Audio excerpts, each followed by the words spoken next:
ब्रेकिंगची वेळ झालेली आहे। बातम्यांचा वेगवान आढावा आपण यामध्ये घेणार आहोत। मात्र सुरुवातीला आपण काही महत्त्वाच्या घडामोडी सविस्तरपणे पाहूयात। अमोल कोल्हेंच्या विरोधात उमेदवार देणार असं अजित पवारांनी म्हटलेलं आहे। त्यामुळे शिरूर लोकसभेची जागा जिंकणारच असं खुलं चॅलेंज अजित पवारांनी दिलंय। तर राजीनामा देणार असं अमोल कोल्हेंनी मला आणि पवारांना सांगितलं होतं। अजित पवारांचं हे वक्तव्य आणि निवडणुका आल्यानं यांना पदयात्रा सुचतायत असं म्हणत अजित पवार यांनी टीका केली आहे। आणि त्यावेळेसचे आमचे वरिष्ठ त्यांनाही सांगितलं होतं मी राजीनामा देतोय। मी एक कलावंत आहे, माझ्या सिनेमावर परिणाम व्हायला लागलेला आहे।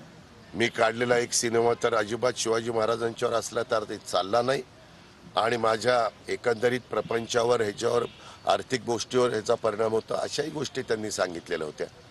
मी हे कधी बोलणार नव्हतो, परंतु आता ह्यांना आता उत्साह आला, निवडणूक आल्यात ना जवळ, त्याच्यामुळे एक एक पदयात्रा विदयात्रा, कोणाला संघर्ष यात्रा सुस्ती, कोणाला पदयात्रा सुस्ती चालायचं।